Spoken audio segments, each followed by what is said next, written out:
Besige says the FOC activities are supposed to lead to little regime change. We look at the impeachment move joined by civil society who think the government should be impeached, the fight over East African Legislative Assembly seats, and the coup d'etat in Mali. Just as Africa was thinking that the era of coups had come to an end, in Mali, soldiers took power yesterday, sending the incumbent president into hiding. The African Union has condemned the coup. African Development Bank has suspended funding. The World Bank has suspended funding. Food shortages are reigning in the capital. So we'll be looking at that as well and what it means for Africa today. Our guests tonight, Dr. Arthur Bainomjisha, head of the Peace and Security Program at Accord, also a lecturer at Makerere University. You're most welcome, Dr. Bainomjisha. Thank you, and good evening, viewers and listeners. Viewers, because we're also on the internet via YouTube, you can watch a Spectrum video of YouTube. We're also joined by Honorable Mike Sebalu, Ugandan representative at the East African Legislative Assembly, a member of the NRM. You're most welcome, Honorable Mike Sebalu. Yeah, thank you very much, moderator, and to our viewers and listeners out there. I bring you greetings from the East African Legislative Assembly in particular, and the East African community in general. And I hope we are going to have a very fruitful discussion this evening. Right, we also expect to be joined by Mr. Azman Basari, President of the Justice Forum Party, also known as JEMA. He's also an activist of the A4C pressure group, Activists for Change. Honorable Mike Sebalu, yesterday, the other day, a policeman was killed in a riot in the middle of the city. That's not something many people expected to happen. FOC has been holding rallies outside of the city, but no such thing has happened. What do you read in this kind of thing? Are we seeing a trend, or is it a one-off thing? Well, first of all, I want to send my condolences to the family of the murdered police officer. He was murdered in cold blood by very, very indisciplined people. Someone who was on duty. So that is it's definitely a very unfortunate incident. My surprise has been that this very tragic event took place, but I've had some political leaders from some quarters going on to make so many statements, but without having the humility and the courtesy to even condole the family. I've noted that, and I've found that quite disturbing. Regardless of whatever took place, regardless of whatever circumstances, I think civility demands that in such a situation you identify with a family, a very young family that have lost their breadwinner, but you hear statements ranging from this and that without that aspect. And I really have found it a bit disturbing from the viewpoint of leadership. As leaders, we really need to be sensitive over certain things and show leadership with a touch of civility. Now, regarding the very issue that the situation that we find ourselves in, it is very unfortunate. We appreciate that no such a thing has happened, but the kind of the ground for that has been on. Because some of the statements that some leaders have been making with reference to crushing the police, to make sure that the people deal with the police. Some of our people are not that very objective. When they hear some of these statements, they may really take it to be the way to go. And that is the problem with some of these activities. When you mobilize many people, many come with different intentions that you cannot explain. Some of them can interpret even an innocent statement literally to mean that I think we need to take some action. So I think whether it is a one-off or whether it is bringing a trend, I think we need to go back to leadership and create some level of responsibility in the manner we handle our grievances in whatever form. When we go out for demonstrations, if we go out to engage in any manner, I think there is need to rein in on the people that you may be moving with to ensure that they don't take law in their hands. It is not a good development. and it must be discouraged in any form, right from the viewpoint of government side and also from the opposition, so that I believe the issues at hand are such issues that can be handled like we are in this studio.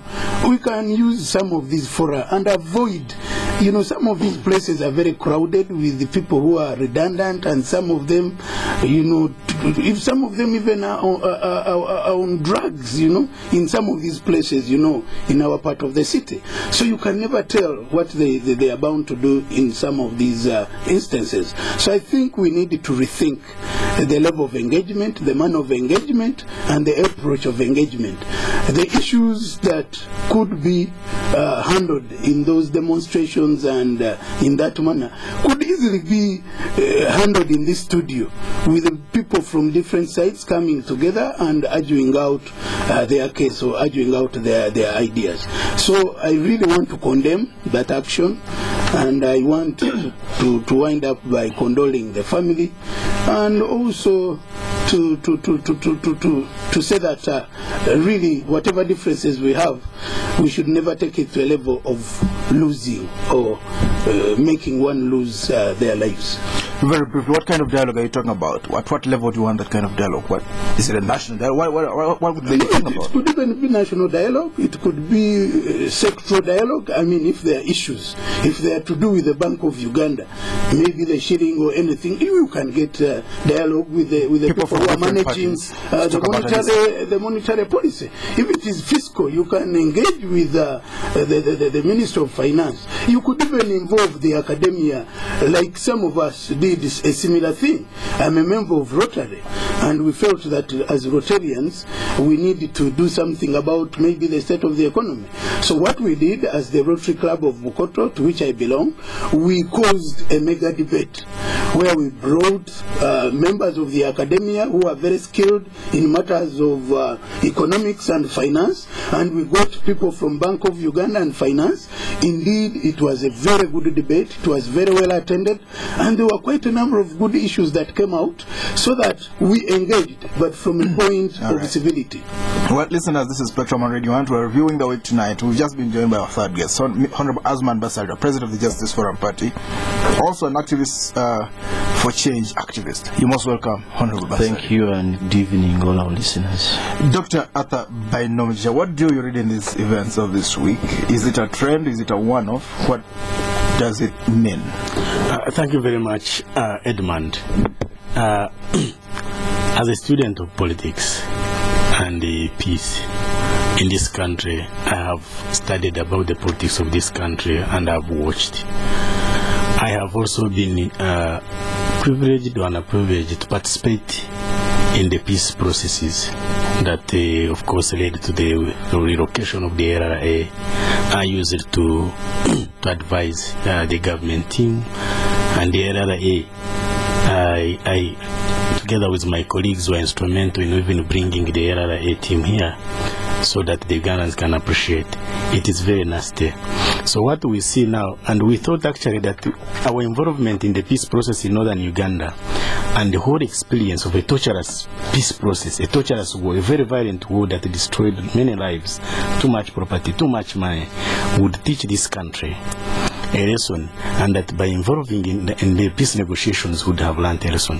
So I think what we see now is a bad trend in my view.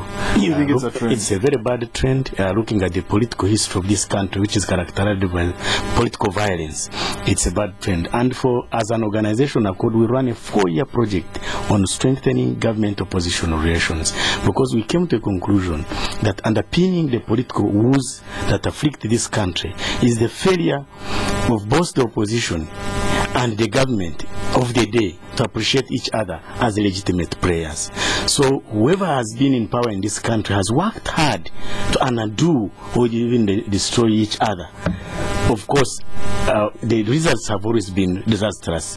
You see this under the first UPC government, 62, 66, actually 71, buying off the opposition, but crossing the deal, and of course weakening the opposition. And by 1969, UPC declared this country a one-party state. But by 1971, Uganda was ripe for a military coup. So I think that's the history that we can learn from.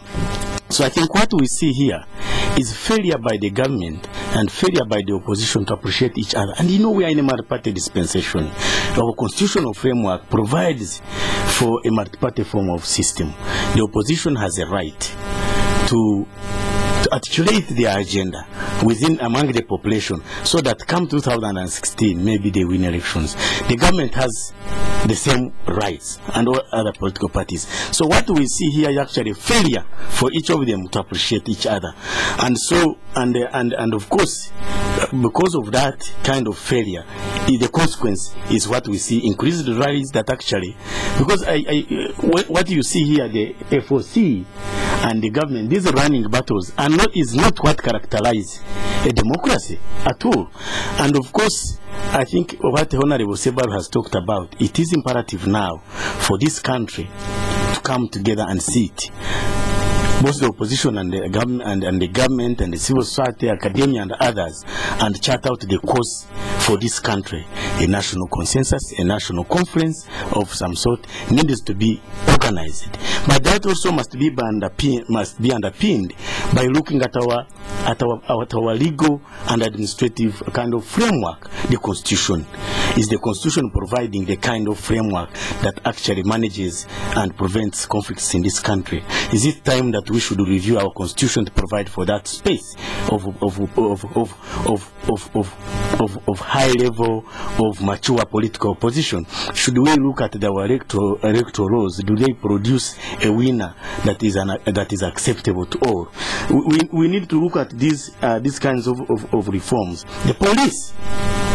Is it perhaps time now to reform the police, or so that the police can conform with the new political dispensation? Because the whole issue of public order management within the police force is very, very important.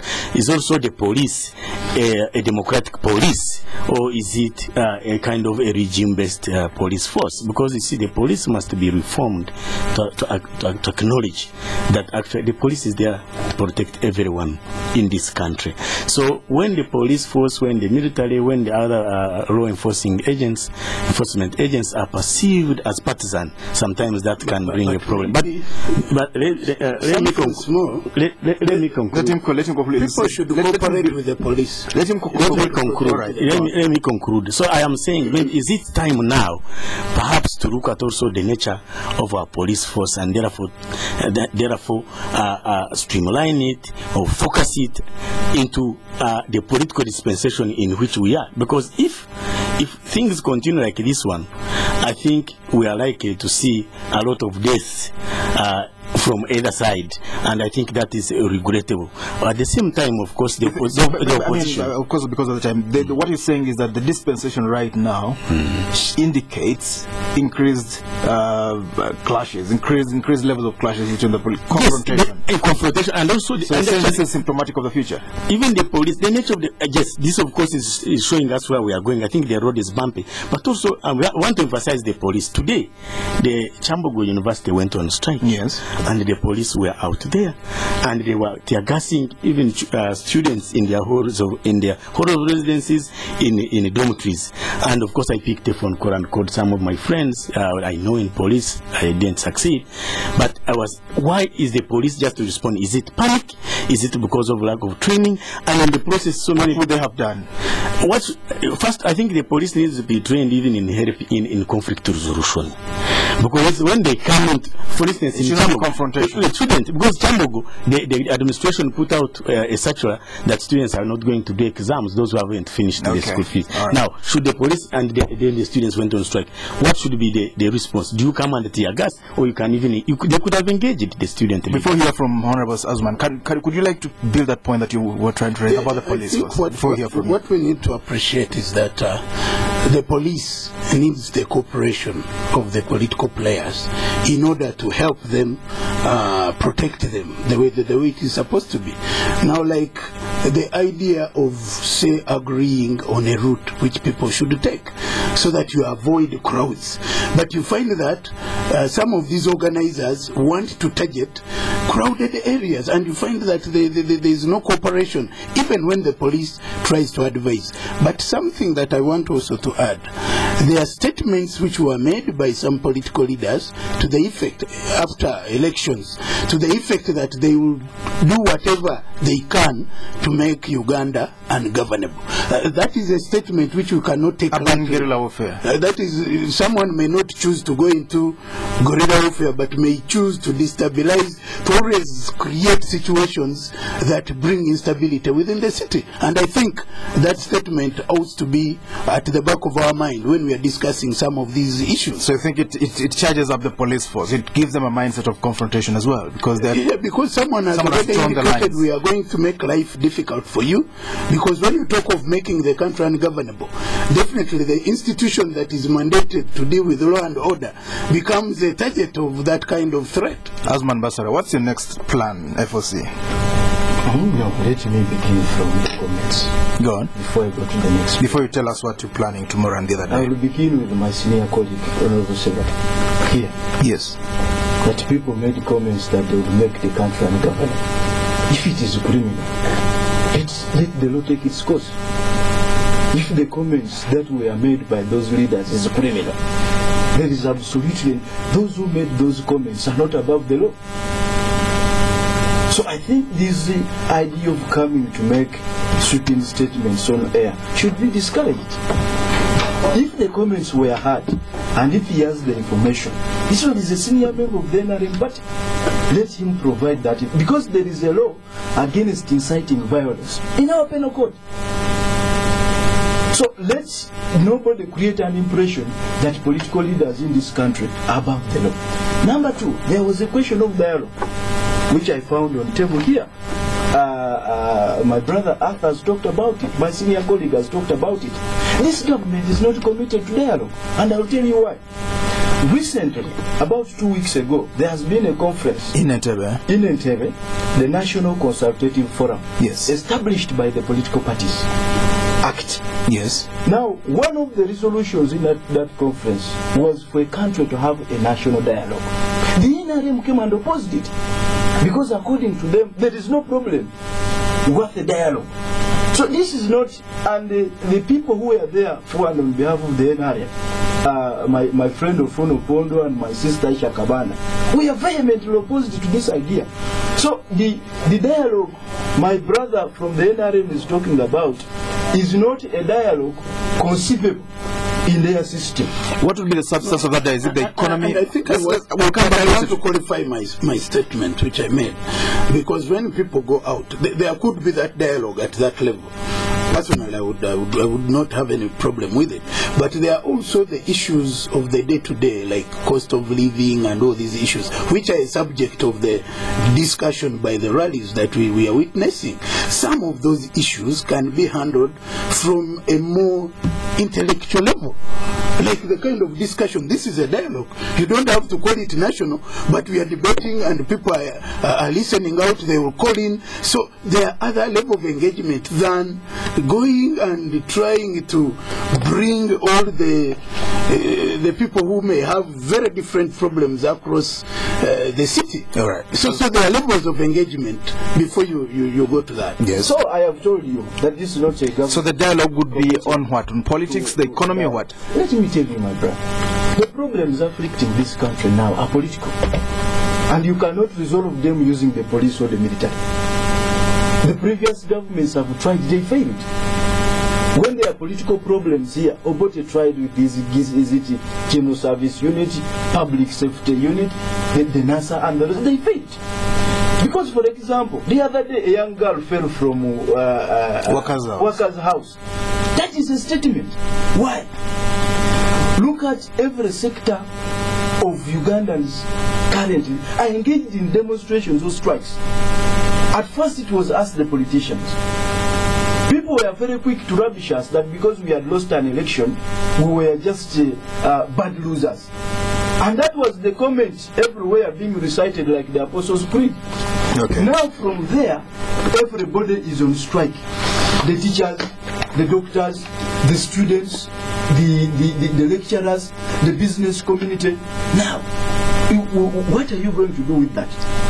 If, for example, a government infuriates people, if people feel that a government is unpopular, that they are tired of the government, You cannot use the police to make people have a government. But some of those things that you've described some of the things that you've described are happening in other countries. Tanzania, Kenya, they've had doctor strikes and so on. Exactly. How do you... And let me tell you the difference. Look at the way they have been handled. I'll give you an example of Kenya. When they had been bedeviled by this economic crisis, skyrocketing prices of goods and services, in 2010, they established, Parliament enacted what they called the Essential Commodities Act. Yes. And government, in liaison with manufacturers, were able to set certain price ceilings for certain essential commodities. That's true. Okay. But he's not giving you the whole story. Let's hear him out. I'll give you the... You will come to it, yes. Yes, I am saying on record Go on. that there is the Essential Commodities Act in Kenya, Yes. which was enacted in 2010. Yes. Okay, in response to the skyrocketing prices of goods and services. Because you see, there is this common argument, which I call pedestrian, that the economic crisis is global. It is true, it is global. But look at how how governments have responded to them globally. Here, when it was apparent that we were under economic meltdown, okay, what happened? Proposals were taken to Parliament to increase the size of cabinet. Okay, so in other areas, what should have been reduced, here it was an increment. 100%. So, close it there. Then we move on. Yes, go on. Yes, because I want to end on one note. Yes. Because I was just making a comment on the dialogue I found on the tape. Yes. Finally, on the police, he talked about cooperation on the police. Nobody has refused to cooperate with the police. In fact, you know that previously the police was insisting on seeking permission until Mwanga Chifumbi had to challenge that provision. Yes. So it went to notifying. I am telling you, in all the processes we have been engaged in, police has been notified. Now, the biggest challenge we have with our current police is that it's a partisan police. It is a police which is more or less an appendage of the ruling government. That's why you hear them, when they are dispersing people, engaging in political issues. The other day somebody was telling message, you have a petrol station, how much are you selling fuel to you? But that's not the work of the police. 100%. So, I think the earlier we created a democratic police, the better. And my brother has put it, this country has changed. And the mindset, the orientation, the socialization of the police must change, which is not happening in this country now. Honorable Mike, I think regarding the Kenyan and the Tanzanian, the Rwandese and the rest, is alluded to that. The difference is one, they have a more responsive opposition. More responsive or responsible? More responsive and responsive. Responsive to what? Responsive to issues and engaging in constructive, arrangements to come up with solutions. Like in Kenya, the opposition, the lobby groups of the manufacturers and the Chamber of Commerce, they brought issues on the table, and it was constructive engagement. Right. It was not disruptive engagement. So what we have in Uganda is disruptive rather than disruptive engagement rather than constructive. And of course, then that justifies the need for sitting down as a country and agree on how this country should be. So you're saying you're venting out anger somewhere because... No, I'm not actually. I have a problem with FOC and my brother here because first, I don't even understand it. And for me, I'm a peacemaker. And I thought that actually we have in place some framework institutions that actually could moderate our anger and grievances. Because I would want to know what really does FOC want to overthrow the government? Well, Dr. just said so. If it wants to overthrow the government, then of course it becomes a problem. Then it becomes different, and of course one wouldn't associate with that one, because the whole point, the way I've understood politics in this country and all over the world, any change of government that comes through this kind of armed struggle and violence, it establishes another dictatorship. And that's why our interaction with, because as I told you, we run a project to strengthen government opposition relations, was you must talk. We must work within the constitutional framework, within the legal framework. We must engage. Of course, you must also articulate your ideas. I think the government must, you have the right to canvass support, but of course, I think now what is at issue, the level of political activity is too much in this country immediately after elections, and I'm looking at the population that is going to be overworked up to 2016 when elections are coming, that they will not have any time for production. So, so two things. Yes, the opposition has a right to continue selling the political agenda so that they can in a peaceful way. Secondly, if I don't know, I have not heard the message, so I'm not a witness to that. But if the intention is to overthrow this government, then I bet that Ugandans are in also for a rude shock that the new government that may come in out of this violence will be another dictatorship, and there will be another FOC also to overthrow it. The government that establishes any new opposition or a political engagement that establishes a peaceful order is one that passes through political engagement. And I think what we should be pushing for, using the courts, using what, lobbying and talking to the powers that be both in opposition and government, is that actually rule of law must be upheld in this country. We must uphold the rule of law. There must be respect, mutual respect for both opposition and government. But it is true that we need that national consensus. Other people have been calling for a national peace conference to iron out, but underpinning that peace conference is a whole new legal regime to establish in place a new political order, a new constitutional order that actually can mediate in our conflicts. Because conflicts will always be there, but we need a constitutional framework that is acceptable and does that. Well, this is Spectrum listeners on Radio 1. Tonight we are reviewing the week. We are going for a break. We'll be right back. Do stay tuned to Radio 1.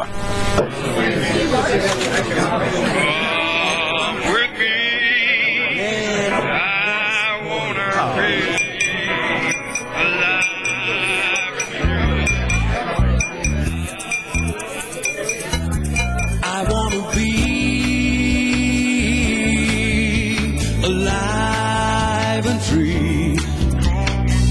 I wanna be alive and free. I wanna be alive and free. I wanna be alive and free. I wanna be alive and free. You and me. Uganda Waraji, the spirit that binds us. Strictly not for sale to persons under 18 years. Please drink responsibly. Promotion kutoka MTN. Win 10 million shillings every day for 90 days. SMS win to 175. Win, everybody. It is time to win lots of money. And all you have to do is Sukum SMS. Big up MTN for this promotion.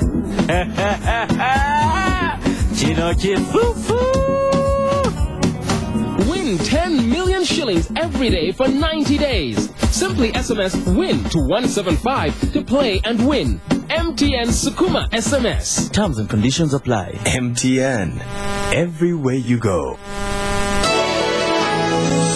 Spectrum on Radio 1 FM 90 is brought to you by Stanbic Bank. Welcome back on Spectrum. Tonight, reviewing the week, we're talking about the clashes in Kampala. A policeman is killed in a riot. Some people say a stone was rolled onto his head as he walked the pavements of the city trying to keep law and order. Our guests tonight, Honorable Mike Sebalu, Ugandan representative of the East African Legislative Assembly, also a member of NRM NEC, Mr. Azman Basalirwa, Honorable President of the Justice Forum Party, also an A4C activist, Dr. Bainom Jisha, head of the Peace and Security Program at Accord. He's at a think tank and a research group. He's also a lecturer at Makerere University. You'll be able to, you can send your text messages. You might not be able to call him, but you can send messages to 7197. Text messages to 7197. That is Spectrum. Message, question, or comment. Send it to 7197. Honorable Mike Sebalu, We had reports of a civil society organization saying it's going to join the impeachment bandwagon. But first of all, let's go to Parliament. Honorable Ken Luchamzi, a much respected legislator, a man of conviction, launched an impeachment move against the president. How long is the NRM going to survive in power? Yeah, you see, what I've come to learn and to appreciate in this country is that we are not short of democracy. And that has created an enabling environment for anyone to come out with very interesting political ideas. Some of them may be weird ideas, but they're testing the constitution. They're testing. You give them a constitution, they're putting it to a test. Yeah. Like so the good thing about it is that they've started on the process, and I appreciate them for having taken a constitutional path, following the provisions of the Constitution in that respect. And the progress so far indicates that they've got some signatures, 50. They said today they will tell us how many people have signed. More than 50 people. Yeah, That's a large number. I know.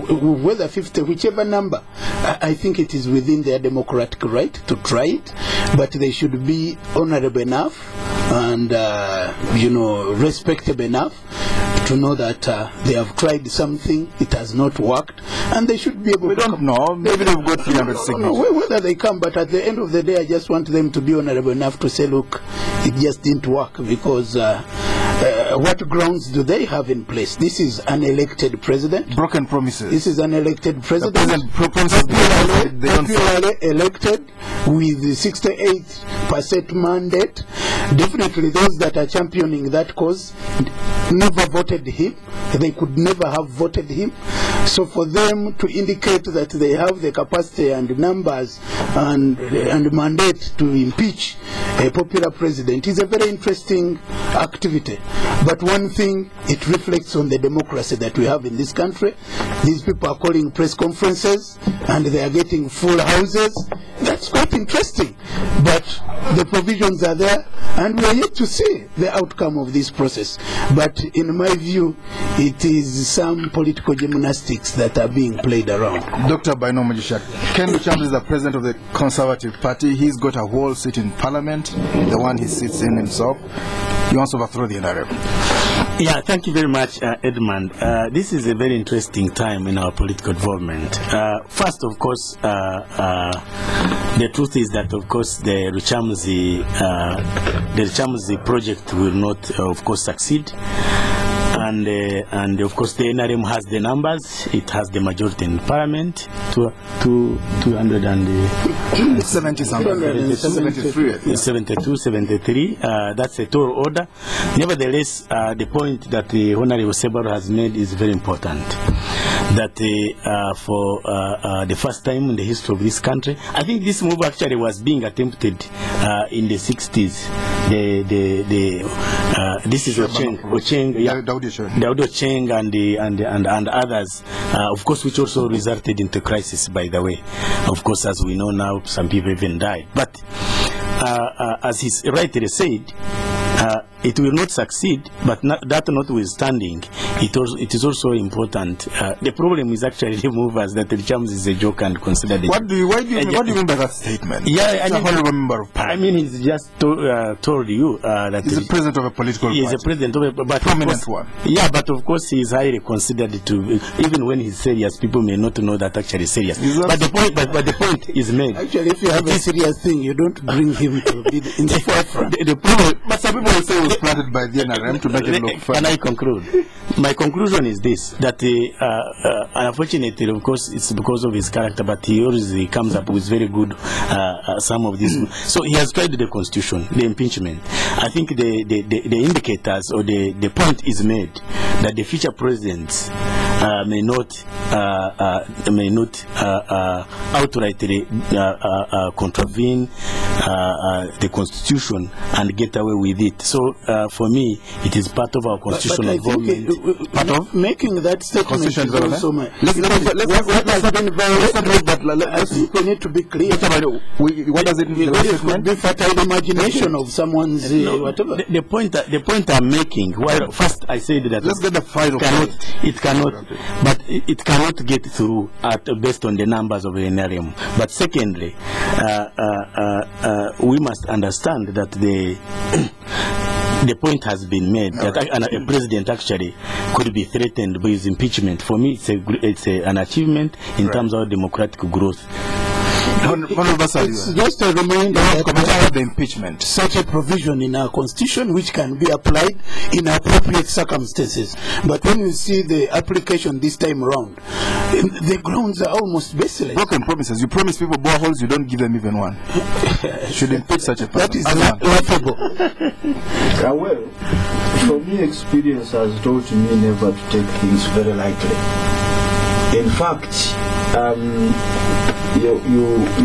when I see people taking on arrogant tones in as far as this matter is concerned, it only reminds me of brother leader Muammar Gaddafi, when the people rose up and said, "These rats, I will crush them." Or Milton Obote, calling people bandits. Yes, so for me, I never take people for granted. I never take things for granted.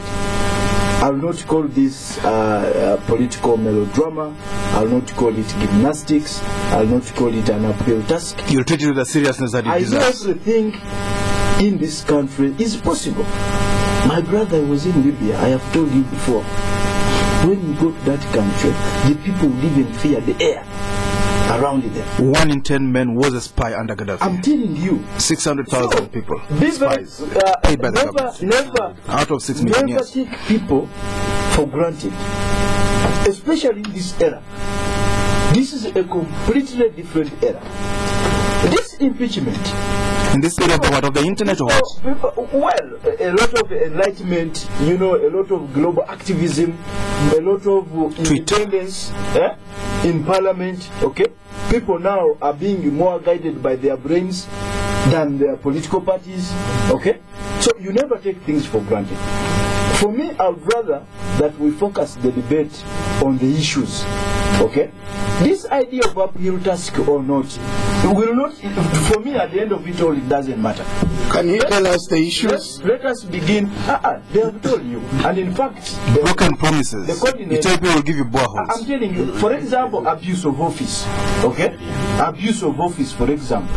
They have told you that one of the ways in which the president has abused his office is through promotion of nepotism and tribalism. And they are documenting it. Number 2, abuse of the constitution. Okay? For example, deploying forces without authorization from parliament, dipping hands into the treasury without parliamentary authorization. Okay? Look at these compensations and how the president is pleading alibi on everything. On everything. You now have the Dura issue at hand. Yes. Okay? You have the 149 compensation. Because this president cannot behave like a person who is at a parade of 100 people.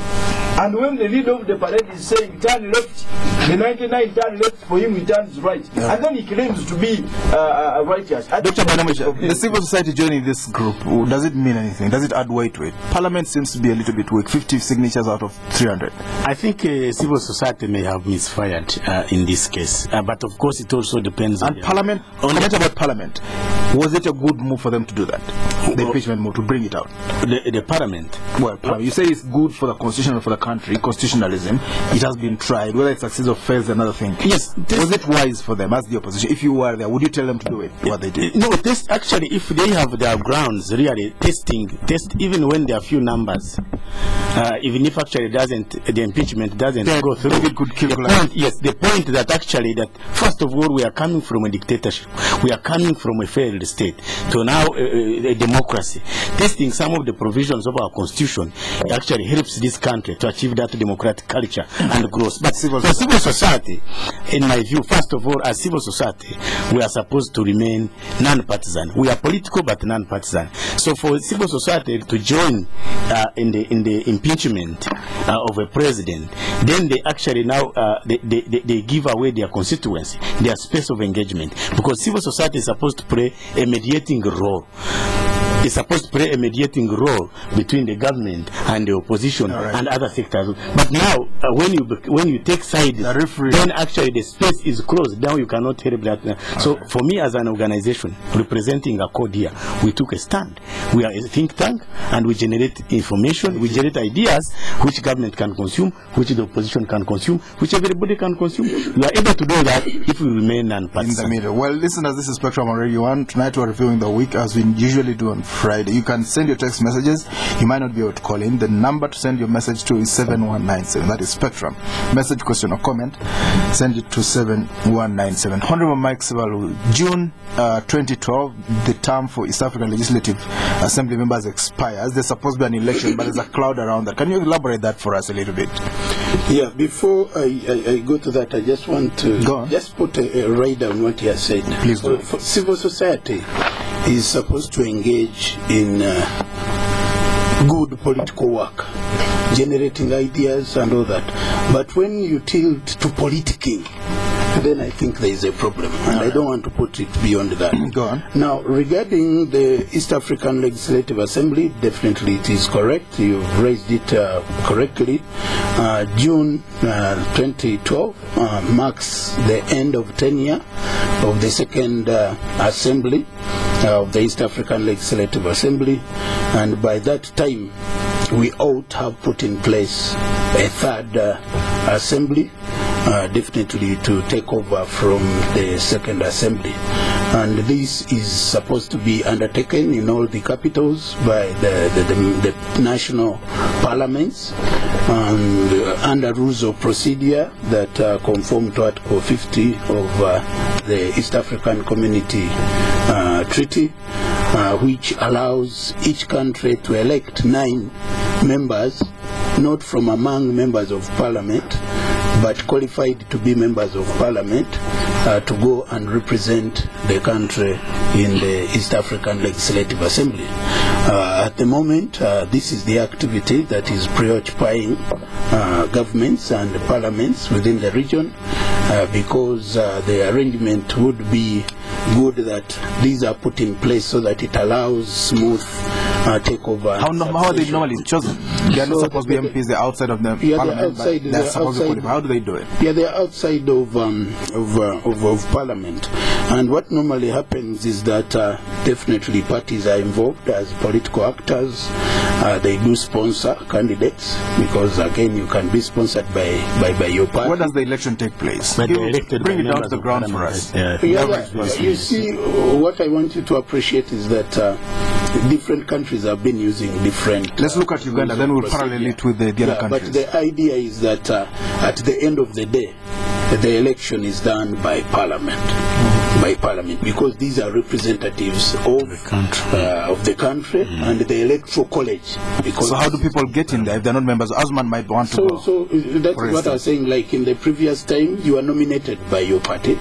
So so political parties nominate people. They even undergo through a process of primaries, and they choose those that are supposed to go and compete. Then once the formalities within the parties are done, then these names are brought before Parliament, and Parliament pronounces itself over those names.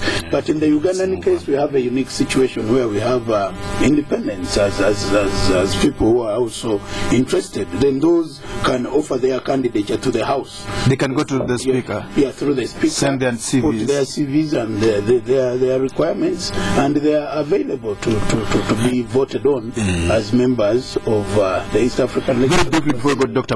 Arthur, can they have a third term? Some people have served and they still feel they can give their services. Yeah, that issue is now becoming a little controversial, and I think the Speaker made a wise ruling recently, where she indicated that she may want to get an authoritative interpretation from the East African Court of Justice. And since it is a matter before court, you don't want to comment. I don't want to go into it any further. Yes, I think what is at issue now is the representation. You know, we have 9 slots as a country, and the NRM has been taking the 6 slots, and FDC too. And now what is at issue is other parties also want representation, especially those in parliament. And I think this is interesting. Of course, the NRM can use its numerical strength But I think the East African Legislative Assembly needs to be handled in a manner of supporting regional integration, so that not so much politics is taken. How should they do? Give us an So my view actually is I would support representation. Of course, the ruling party. How? Each party sends one person. In this case, I would still think that the NRM could take slight majority, but not. How many, for instance? Four seats NRM. Four NRM. We'll take the others. And the others, because what would remain are 5 now. CP, FDC. CP, you give them how many? One. FDC, two. Maybe 2. UPC, EDP 1, and UPC 1. Those are already have sold them out. Something like that. But you would leave out Gemma.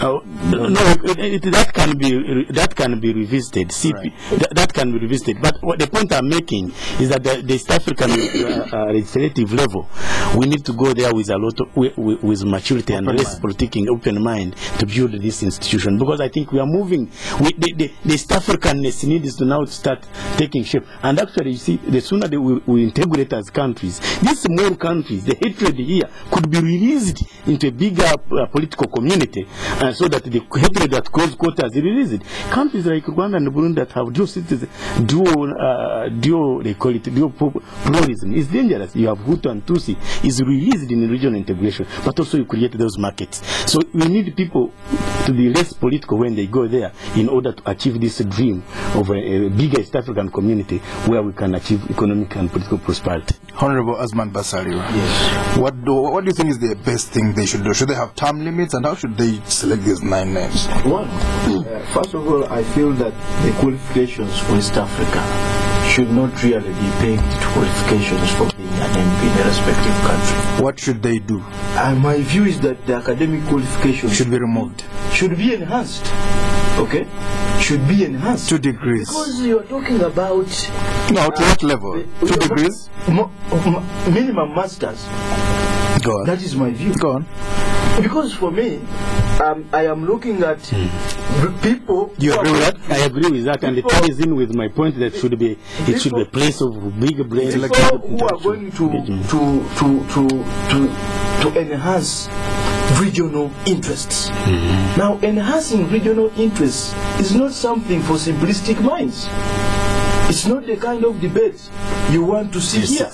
Okay? It's not that kind of debate you want to see here. So for me, first of all, I think since it's a start, the foundation, in my view, was wrong in terms of academic qualification. Well, but you have it, so let's build on it, perhaps. Exactly. We have it. It is there. But should it really be that? You see, for me, I look at positions in East Africa. Okay, you made it clear. You want a master's. To find another position at an international, if you're applying for an international job, like ECOWAS and so on. Yes, you want to go to the ECOWAS, you want to go to the World Bank. You want to go to the World Bank, because that's what. So we should have people who are less of politicians than they should be more bureaucrats, technocrats. Whether they are politicians or not, they should have some technocratic value, merits to academic qualifications. Okay. Number 2, this how do you select them? The 9 positions. The mode of selection. Again, it really goes down to the goodwill of the from our colleagues in power. Okay? The goodwill. There is nothing wrong with having equitable shares. Give us your numbers. NRM, how many? No, 2. if you are saying... No. We have 9 positions. Yes. NRM, how many? You must distribute everybody to get. Okay? Just do that. 1 position. FDC, 1 position CP, 1 position GEMA. Then what remains... Give it to the NRM. Okay? What remains, you can look at the so-called numerical strength. Because the problem I always have is really is ability pegged to numerical strength. How do you select the parties, the political parties? You might have 30 political parties in Uganda. And you see... How do you select the parties that merit? This is the dynamism which must be created by the East African Court of Justice. Okay? In fact, if you created the higher qualifications, experience, exposure, it would sieve It would even. Well, but NRM at one point when I counted, the NRM had 6 doctors and six medical doctors and 6 professors. So there's not going to be a shortage. At what level? Well, there were ministers and in cabinet. Well, have you looked at what happens elsewhere? Okay, Honorable Sir. But I think let's do one thing. Maybe if someone is saying you revisit, which has no problem, and pick on qualification and whatever, but at the back of our mind, we should appreciate that the way it is designed now, even talking about parties and sheds, it is based on a democratic process. Yeah. And once you bring a democracy, there is no way you can run away from numbers. All right. Definitely. Democracy is Otherwise, that is why when you're in a constituency, you win with the one vote. It's the old movement, but we must appreciate we are in a You win with one vote. You are not going to share that 60% because you are very close. So that element must come in. There are those parties must go to work to gain critical mass that allows them to get a good share. All right, let's move forward. Let's talk about the coin Mali. Just one. Very briefly. You see, for me, I am a believer in proportional representation. Okay? Where every vote matters. Okay? Because part of the problem we are having in this country is the winner takes it all. The winner takes it all. So as a believer in proportional representation, you want something, the loser should take some. I may differ with the submission of my the loser takes some. When it comes to let's talk about the Mali as we leave this place. At one point I was proposing that element of proportional representation. But you as much as you don't have it, then you go with the democratic processes and what they bring on the table. All right. Let's talk about the coup in Mali as we leave this place. Honorable Mike Sebalu, the African Union has suspended that country. They were supposed to have an election next month. The World Bank and the African Development Bank have suspended funding. There's looting in that country. Bread is running low, supplies in the shops and so on. The mutinous soldiers are failing to take control. What does this show? Talk to us about what is this symptomatic of, in your view, Azman? Well, I think it's really not. It doesn't send a very good precedent. Coups really, in my view, they're old-fashioned. They're old-fashioned. They have no place. And I think, the effects of the revolution in Libya is going to affect most of those countries. In 2006, I was in Timbuktu. Yes. That's in Mali. And the brother leader came to address a gathering which I was attending. He talked. The president of the country was not allowed to talk. Okay? Because he used to take those. Gaddafi came to the conference. Yes. Okay? And spoke. The moment he arrived, he went to the podium, spoke for 2 hours. After that, he left, and these other presidents followed him. Now, the problem, the downfall of Gaddafi is likely to affect those countries that were deriving sustenance from the brother leader. The bottom line is that we should really condemn. Forget about them. We should struggle for power. Dr. Bainomijisho, we have to go. It's a whole question about governance, because what you see in Mali is a democratic deficit, and of course failure to understand, failure to engage the opposition in the north. These are the Tuareg rebels, and so the failure to appreciate them and talk and engage them has led, of course, the army has been losing. But they have an election next week. The army has been losing the battle to the Tuareg rebels, and this is how they have responded. They think he has been giving them sticks to fight the rebels. But the point he has underpinned is the role of the corps of Libya in the neighboring countries. A lot of weapons have actually filtered into the neighboring countries, and weapons have a positive correlation in fueling and sustaining rebellion. My only take on this is that using military means to deal with the political problems is not a way forward. So it is not sustainable. It is just dragging the country into instability. Well, we have to go. Thank you very much, Leader Diagas. One word before we go. Yes, I think the Mali military must be suspended and should be put on pressure to restore constitutional order as soon as possible. And have elections next month like it had been planned. Thank you very much. Well, the old president and the new president are both called Amadus. They seem to have a shortage of names on that side. We have to go. Thank you very much, Honorable Mike Sevalu, Ugandan representative to the East African Legislative Assembly, member of the NRM, and Mr. Asman Basara, president of the Justice Forum Party, also from the A4C. He didn't tell us when what they plan next, which maize garden they are going to have a demonstration next to. Dr. Arabai Nomjisha, head of the Peace and Security Program at Accord, also lecturer at Makerere University. Thank you for tuning in. I've been your host, Edmond Chisdo. Spectrum will be back on Monday. IPU will